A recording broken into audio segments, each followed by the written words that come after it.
আপনার মুরগিগুলো সুস্থ কিনা আপনি কিভাবে বুঝবেন? দেখেন, আপনার যে কয়টা মুরগি আছে আপনি খাবার দেন। খাবার দিয়ে পাশে বসে থাকেন। আপনি দেখতে পাবেন মুরগিগুলোর কার্যকলাপগুলো দেখলেই আপনি বুঝতে পারবেন। কোন মুরগিটা খাবার খেতেছে, কোন মুরগিটা খাবার খাইতেছে না, পাশে দাঁড়িয়ে আছে, ঝিমাইতেছে, চুপচাপ দাঁড়িয়ে আছে। আপনার মুরগির খামারে গিয়ে আপনি প্রবেশ করেন। ৫ টা মিনিট সেখানে সময় দেন। দেখেন একটা মানসিক শান্তিও আপনি পাবেন এবং আপনার মুরগিগুলোর প্রতি আপনার একটা এক্সট্রা ভালোবাসা, একটা কেয়ার জন্ম নিবে এবং আপনাদের মধ্যে একটা বন্ডিংয়ের সৃষ্টি হবে। যে কারণে মুরগিগুলোর সাথে আপনার একটা বন্ধুত্ব তৈরি হবে। মুরগিগুলো আপনাকে দেখলে ভয় পাবে না এবং আপনিও আস্তে, আস্তে সেখানে বুঝে যাবেন দেখতে যে কোন মুরগিটা কিরকমভাবে চলাফেরা করতেছে।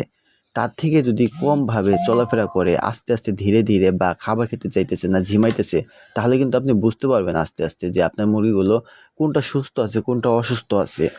আপনার খামারে আপনি সময় দেন, অনেকটা সময় দেন, যাতে করে আপনার খামারের প্রতি একটা ভালোবাসা তৈরি হয়। দেখেন, এই হাঁস মুরগি পালন করা কিন্তু শুধু টাকার জন্য না। এখানে কিন্তু আপনার সময় দিতে হবে। এখান থেকে আপনার একটা সম্পর্ক তৈরি করে নিতে হবে, যাতে করে মুরগিগুলোর প্রতি আপনার একটা এক্সট্রা কেয়ার যত্ন নেয় মনের ভিতর থেকে।